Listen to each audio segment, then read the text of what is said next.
Gateway of the Mind. In 1983, a team of deeply pious scientists conducted a radical experiment in an undisclosed facility. The scientists had theorized that a human without access to any senses or ways to perceive stimuli would be able to perceive the presence of God. They believed that the five senses clouded our awareness of eternity, and without them, a human could actually establish a connection with God by thought. An elderly man who claimed to have nothing left to live for was the only test subject to volunteer.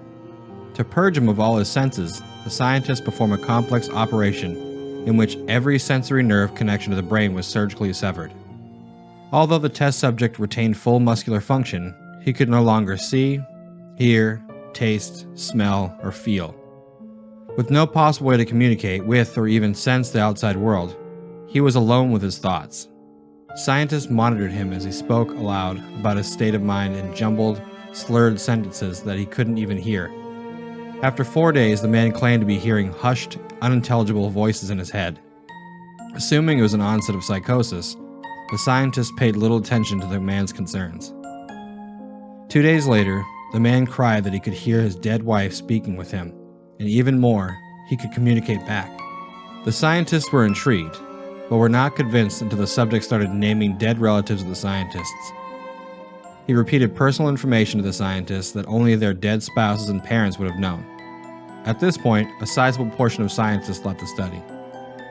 After a week of conversing with the deceased through his thoughts, the subject became distressed, saying the voices were overwhelming. In every waking moment, his consciousness was bombarded by hundreds of voices that refused to leave him alone. He frequently threw himself against the wall, trying to elicit a pain response. He begged the scientists for sedatives so he could escape the voices by sleeping. This tactic worked for 3 days, until he started having severe night terrors. The subject repeatedly said that he could see and hear the deceased in his dreams. Only a day later, the subject began to scream and claw at his non-functional eyes, hoping to sense something in the physical world. The hysterical subject now said the voices of the dead were deafening and hostile, speaking of hell and the end of the world. At one point he yelled, "No heaven, no forgiveness!" for 5 straight hours. He continually begged to be killed, but the scientists were convinced that he was close to establishing connection with God. After another day, the subject could no longer form coherent sentences. Seemingly mad, he started to bite off chunks of his flesh from his arm. The scientists rushed into the test chamber and restrained him to a table so he could not kill himself. After a few hours of being tied down, the subject halted his struggling and screaming. He stared blankly at the ceiling as teardrops silently streaked across his face. For 2 weeks, the subject had to be manually rehydrated due to the constant crying.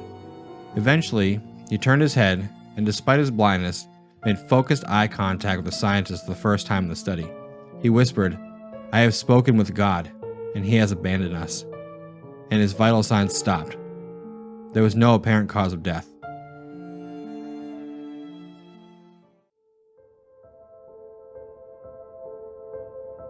Thank you for listening, and I hope you enjoyed the story.